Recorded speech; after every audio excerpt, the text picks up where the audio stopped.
ସମସ୍ତଙ୍କୁ ମୋର ହାର୍ଦ୍ଦିକ ଅଭିନନ୍ଦନ ନମସ୍କାର। ସମସ୍ତ ଛାତ୍ରଛାତ୍ରୀ ଆଉ ପିତାମାତା ଶିକ୍ଷକ ଶିକ୍ଷୟିତ୍ରୀ ଅଭିଭାବକ, ଆଜି ଆମେ NEP 2020 ପିଲାମାନଙ୍କର ପଠନ ପ୍ରୋତ୍ସାହନ କ୍ଷମତା ବିଷୟରେ ଜାଣିବା। ତାକୁ 3ଟି ସ୍ତର କରାଯାଇଛି। ତାକୁ ଷ୍ଟାର ଆକାରରେ ଦିଆଯାଇଛି। Star 1, star 2, star 3। ଷ୍ଟାର 1 ହେଉଛି ପ୍ରାରମ୍ଭିକ ସ୍ତର, ଲେଭେଲ 1 ତାକୁ କୁହନ୍ତି। ଷ୍ଟାର 2 ମଧ୍ୟମ ସ୍ତର, ଲେଭେଲ 2।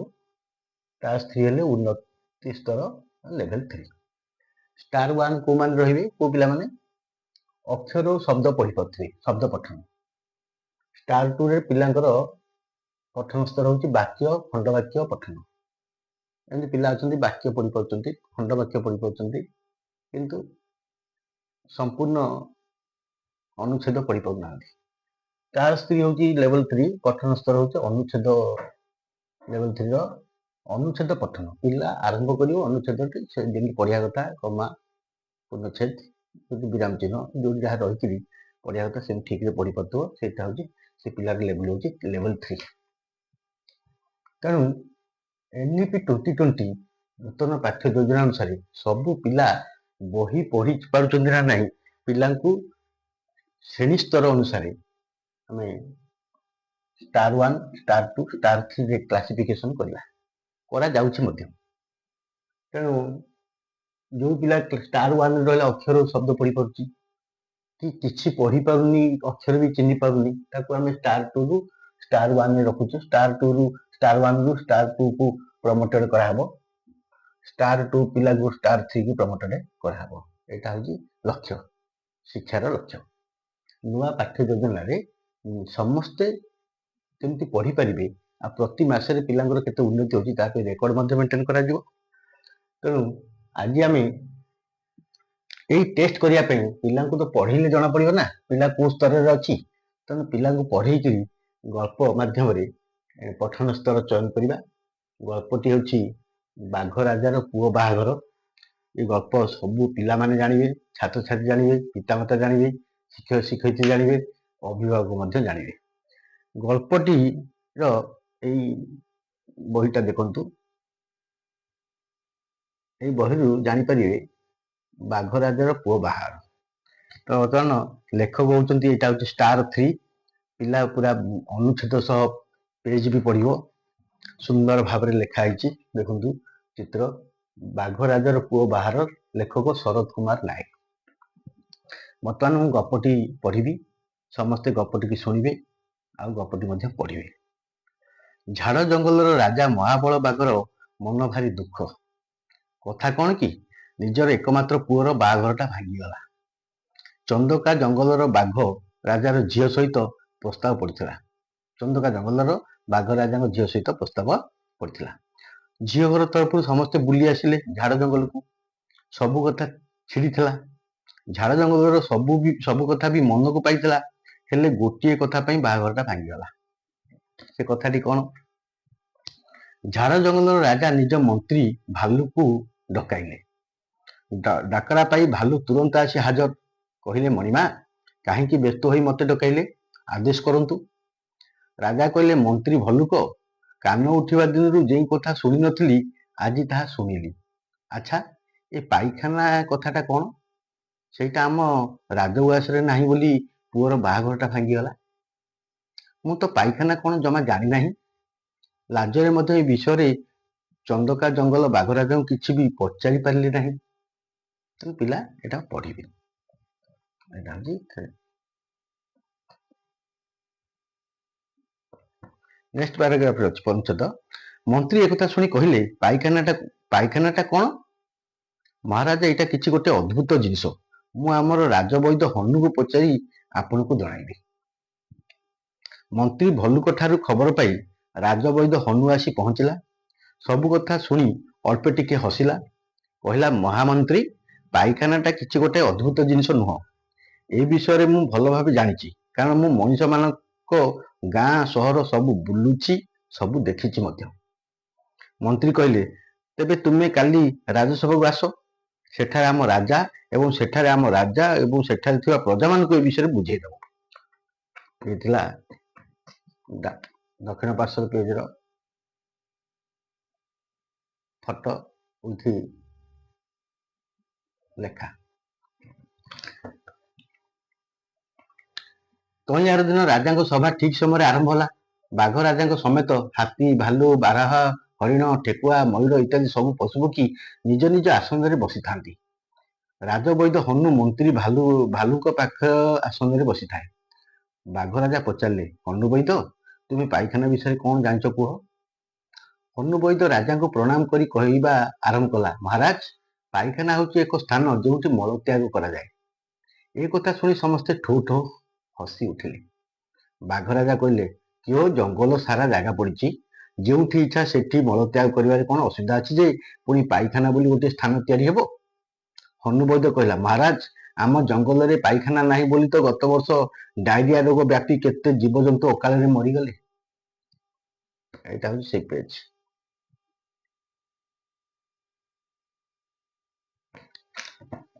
नेक्स्ट को जीवा। बाघ राजा गर्जन करी कहला, कियो पायखाना नहीं बोली डायरिया रोग कहीं हेबो। हनु वैद्य नरम कंठरे कहला, महाराज असल कारण सेठी जंगलर जीवजंतु मन इच्छा एटी सेठी मलत्याग करछंती। एटी सेठी मलत्याग कले से सबुर रोग जीवाणु सहजरे सृष्टि हुअंती। मल गुड़िकर विभिन्न जातीय कृमि थांती। ये सब आम पाद देई देह को जाती। पेटरे पशि नाल रक्त झाड़ा डायरिया हईजा आंतरिक ज्वर भली विभिन्न रोग कराती। खाली सेतिक नुहे महाराज, आम जीवजंतु एटी सेठी मलत्याग करने द्वारा से सब वर्षार धोई होई झरणा और जंगल में जो पोखरी अच्छी ता पानी रे मिशुची। यही पानी को आम व्यवहार कर विभिन्न रोग रे पड़ुचु। ता छड़ा अन्य मानक सामने झाड़ा बसला बेले लाज भी लगुच। बाघ राजा मुंड हल्ई कहले, ओहो ताहले गत वर्ष यही कारण आम जंगलर अधे जीव हईजारे पड़ी मरीगले। जहाँ जना पड़ी चंदका जंगलर बाघ राजा ठीक कथा कहते। हनु वैद्य कहला, हाँ महाराज चंदका जंगलर राजा राजधानी भुवनेश्वर पाखे रहउछन तो सेमाने आम ठारू बेसी जानछंती, कारण सेमाने मनुष्य मान सहित मिशुचंती। एटा से पेज।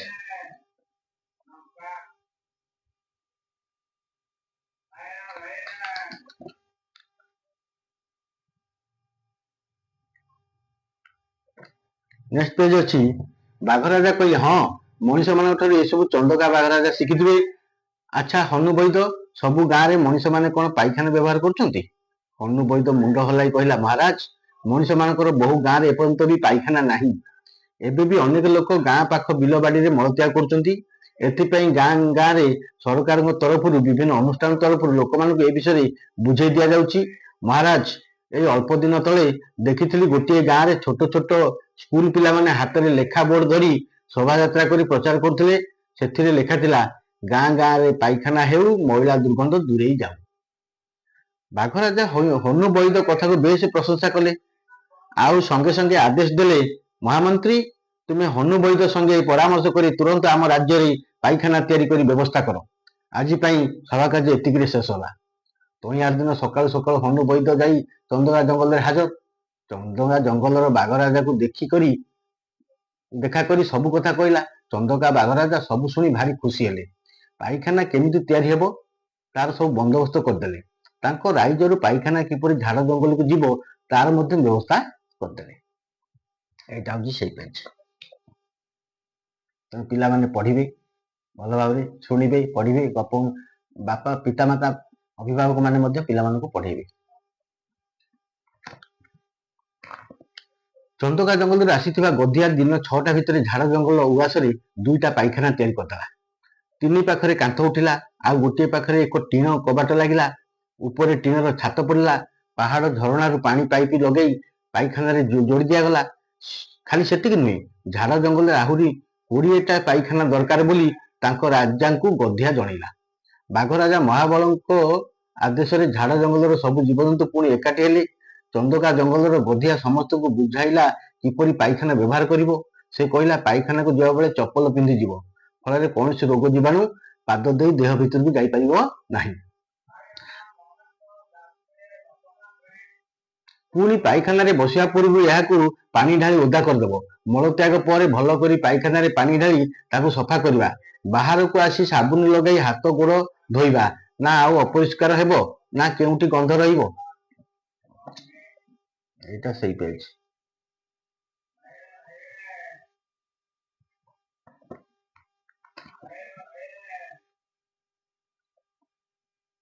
ତେଣୁ ଶିକ୍ଷକ ଶିକ୍ଷୟିତ୍ରୀ ପିଲାମାନେ ଏସବୁ ଗପ ପିଲାମାନଙ୍କୁ କହିବେ, ଅଭିଭାବକ ମାନେ କହିବେ। ଆଉ ପାଇଖାନା ତିଆରି ନହେବା ପର୍ଯ୍ୟନ୍ତ ଆମେ କିପରି ନିରାପଦରେ ଶୌଚ କରିବୁ? ପଚାରିଲା ବିଲୁଆ। ଗଧିଆ କହିଲା, ଭଲ କଥାଟିଏ ପଚାରିଲ। ଆଚ୍ଛା, ସେ ବିଷୟରେ ଟିକେ ଶୁଣ। ପ୍ରଥମତଃ ବାସସ୍ଥଳୀରୁ ଦୂର ଜାଗାରେ ମଳତ୍ୟାଗ କରିବ। ଚପଲ ପିନ୍ଧି ମଳତ୍ୟାଗ କରିବାକୁ ଯିବ। ମନେ ରଖ, ଗାତଟିଏ ଖୋଳି ସେଥିରେ ମଳତ୍ୟାଗ କରିବ ଓ ତାପରେ ମଳକୁ ମାଟି ବା ବାଲିରେ ଭଲ କରି ଘୋଡ଼ାଇ ଦେବ, ଯେପରି ମଳ ଉପରେ ମାଛି ମଶା ବସିପାରିବେ ନାହିଁ ବା କେହି ତାକୁ ଖୋଳି ଖାଇପାରିବ ନାହିଁ। ଶୌଚ କରିବାକୁ ଗଲାବେଳେ ସାଙ୍ଗରେ ବାଲ୍ଟିଏ ପାଣି ନେଇ ଶୌଚ କ୍ରିୟା ପରେ ସାବୁନରେ ହାତ ଗୋଡ଼ ସଫା କରିବ। ଆଉ ଗୋଟିଏ କଥା ମନେ ରଖ, ଯେପରି ସର୍ବସାଧାରଣ ସ୍ଥାନ, ପୋଖରୀ ହୁଡ଼ା, ନଦୀ କୂଳ, ନାଳ ବନ୍ଧ ଓ ତୁଠରେ ମଳତ୍ୟାଗ କରିବ ନାହିଁ। ଗଧିଆ କାମ ଶେଷ କରି ଫେରିଲା ଚନ୍ଦକା ଜଙ୍ଗଲକୁ। ତା ସହିତ ଝାଡ଼ ଜଙ୍ଗଲର ମନ୍ତ୍ରୀ ଭାଲୁ ଏବଂ ହନୁ ବୈଦ ମଧ୍ୟ ଆସିଥାନ୍ତି। ଚନ୍ଦକା ଜଙ୍ଗଲର ବାଘ ରାଜାଙ୍କୁ ସବୁ ଖବର କହିଲେ। ବାଘ ରାଜା ସବୁ କଥା ଶୁଣି ଗଦଗଦ ହୋଇଗଲେ। ଆଉ କହିଲେ, ମୋ ଝିଅର ଭାଙ୍ଗି ଯାଇଥିବା ବାହାଘର ଆସନ୍ତା ଫଗୁଣ ମାସ 10 ଦିନକୁ ନିଶ୍ଚୟ ହେବ। ରାଜାଙ୍କ କଥା ଶୁଣି ସମସ୍ତେ ଖୁସି ହୋଇଗଲେ। ଖାଲି ଅପେକ୍ଷା ରହିଲା କେତେ ଶୀଘ୍ର ସେଇ ଶୁଭ ବେଳ ଆସିବ। ଏଇଟା ଥିଲା ସେଇ ପୃଷ୍ଠା। ତେଣୁ ଏଥିରୁ ଆମେ ନୀତି ଶିକ୍ଷା ପାଇଲେ। ପିଲା ଗଳ୍ପ ପଢିଲେ, ଯୋଉ ପିଲା ଯେମିତି ସ୍ତରରେ ରହିବା କଥା, ଯିଏ ଭଲ ପଢି ପାରିଲା ସେ ଉନ୍ନତ ଲେବୁଲ 3 ରହିବ। ଯିଏ ବାକ୍ୟ ଓ ଖଣ୍ଡ ବାକ୍ୟ ପଠନ କରିବ ସେ ଲେବୁଲ 2 ରେ ରହିବ। ଯିଏ ଅକ୍ଷର ଶବ୍ଦ ପଢିବ ସେ ଲେବୁଲ 1 ରହିବ। ପ୍ରତି ମାସରେ ଏହିପରି ପିଲାଙ୍କର ପଠନ କ୍ଷମତା ବୃଦ୍ଧି କରାଇ ତାକୁ ସ୍ତରକୁ ପ୍ରମୋଟେଡ କରିବାକୁ ପଡିବ। ଲାଷ୍ଟ ସ୍ତର ଲେଭେଲ 3 ରେ ପହଞ୍ଚିଲେ ଜାଣିବେ ଯେ ପିଲାଟି ବହି ପଢି ପାରୁଛି। ଆଉ ଯଦି ପିଲାଟି ବହି ପଢି ପାରୁନି, ସେ ଗଣିତ କରିପାରିବନି, ବିଜ୍ଞାନ କରିପାରିବନି, ସାହିତ୍ୟ ଇତିହାସ କିଛି କରିପାରିବନି, ଲେଖାପଢା କରିପାରିବନି, ପଢି ତ ପାରିବନି ଆଉ। ତେଣୁ ନିହାତି ପଢା ଲେଖା କରିବା ପିଲା ଦରକାର। ପିତାମାତାକୁ ଅନୁରୋଧ, ପିଲାମାନଙ୍କୁ ଅନୁରୋଧ, ସମସ୍ତେ ସବୁଦିନ ଅକ୍ଷର ଚିହ୍ନି ଚିହ୍ନି ଭଲ ଭାବରେ ପଢ। ପଢିବା, ରିଡିଂ କାପାସିଟିଟା ବଢିବା ଦରକାର। ଏହା ଦ୍ୱାରା ଆମେ ଏଇ ଗପ ମାଧ୍ୟମରେ କ'ଣ ଶିକ୍ଷା ପାଇଲେ? ପାଇଖାନାର ବ୍ୟବହାର ଶିକ୍ଷା ପାଇଲେ। ପାଇଖାନା ନଥିଲେ କ'ଣ କ'ଣ ଅସୁବିଧା ହୁଏ, କୋଉ କୋଉ ରୋଗ ହୁଏ ସେଟା ଜାଣିଲେ। ପାଇଖାନା ନିହାତି ବ୍ୟବହାର କରି ଦେଖ କେତେକ ଜନ୍ତୁ ଅଛନ୍ତି। ବିଲେଇ ଗୋଟେ ଜନ୍ତୁ, ସିଏ ଝାଡ଼ା ବସି ସାରିଲା ପରେ ସେ ଦୂରରେ ଯିବ, ଘର ଠାରୁ ଝାଡ଼ା ବସିବ, ତାକୁ ବାଲି ବା ମାଟି ଘୋଡ଼େଇବ ତା ଗୋଡ଼ରେ। ତାକୁ କିଏ ଶିଖେଇନି, ତା ମା ଶିଖେଇନି, କିଛି ନାହିଁ। ସେଟା ତାର ହାବିଚୁଆଲ ନେଚର। ମାନେ ସେ ଆରମ୍ଭରୁ ସବୁ ବିଲେଇ ସେମିତି କରି ଆସୁଛନ୍ତି ହେଲା। ତେଣୁ ବହୁତ ଜନ୍ତୁ ଅଛନ୍ତି, ଆମେ ତାଙ୍କଠାରୁ ମଧ୍ୟ ଶିକ୍ଷା କରିପାରିବା। ଯଦି ବା ଆମର ଲାଟ୍ରିନ୍ ନାହିଁ, ପାଇଖାନା ନାହିଁ ଗାଁ ଗହଳି ମାନଙ୍କରେ, ଆମେ ଘରର ପାଖ ପୋଖରୀ ପାଖ ଏସବୁରେ ଝାଡ଼ା ବସିବା ନାହିଁ। ବହୁତ ଦୂରରେ ଘର ଗାଁ ଠାରୁ ବା ସାହି ଠାରୁ ବହୁତ ଦୂରରେ ଝାଡ଼ା ବସିବା, ଯୋଉଟାକି ସେ ଝାଡ଼ା ସହଜରେ ପାନୀୟ ଉପଯୋଗୀ ଜଳ, ବ୍ୟବହୃତ ଉପଯୋଗୀ ଜଳ, ପୋଖରୀ, ମଣିଷ ଯିବା ରାସ୍ତା ଏସବୁରେ ସହଜରେ ମିଶିବ ନାହିଁ। କାରଣ କୃମି ବହୁତ ସଂଖ୍ୟାରେ ବଢ଼ିବେ, ଏହାଦ୍ୱାରା କୃମି ରୋଗ ହେବ, ତେଣୁ ବିଭିନ୍ନ ରୋଗ ହେବ। ତେଣୁ ସମସ୍ତେ, ସରକାର ତ ସମସ୍ତଙ୍କୁ ଲାଟ୍ରିନ୍ ଦେଇଦେଲାଣି, ଆଉ ଯାହାର ନାହିଁ ସେମାନେ ଗାତ ଖୋଳିକିରି ଝାଡ଼ା ବସି ପାରିବେ, ଏସବୁ ନିୟମ ଅଛି। ତେଣୁ ଏଥିପାଇଁ ବାଘ ରାଜାଙ୍କ ପୁଅର ବାହାଘର ଭାଙ୍ଗିଗଲା। ଏବେ ଦେଖିବେ ଯୋଉ ଝିଅଟିଏ ଗାଁ ଗହଳିରେ ହଉ, ଯୋଉଠି ହଉ ବା ସହରରେ ହଉ, ଝିଅଟିଏ ବାହା ହଉଛି ମାନେ ତାର ଘର, ତା ସହିତ ଲାଟ୍ରିନ୍ଟା ଠିକରେ ଅଛି ନା ନାହିଁ ଦେଖୁଛନ୍ତି। ତେଣୁ ଲାଟ୍ରିନ୍ଟା ନଥିଲେ ଲାଟ୍ରିନ୍ ହିଁ ନାହିଁ। ତେଣୁ ଯୋଉ ପୁଅର ଲାଟ୍ରିନ୍ ନାହିଁ ସେ ସାଙ୍ଗେ ସାଙ୍ଗେ ବାହାଘର ଠିକ ହେଉଛି ମାନେ ଲାଟ୍ରିନ୍ ତିଆରି କରିଦେଉଛନ୍ତି। ତ ଲାଟ୍ରିନ୍ଟା ହେଉଛି ଇମ୍ପୋର୍ଟାଣ୍ଟ ଜିନିଷ ହେଲା। ଆଉ ତାକୁ ବ୍ୟବହାର ବି ମଧ୍ୟ ଆମେ ଜାଣିବା ଦରକାର। ବାଘ ରାଜାର ପୁଅ ବାହାଘର ଭାଙ୍ଗିଗଲା, ଏହି ଗଳ୍ପରୁ ଆମେ କ'ଣ ସବୁ ଜାଣିଲେ? ପିଲାଙ୍କର ପଠନ ସ୍ତର କିପରି ଡେଭଲପ କରିବ ତାହା ମଧ୍ୟ ଜାଣିଲେ। Thank you. ଜୟ ଜଗନ୍ନାଥ। ଆଜି ପାଇଁ ଏତିକି।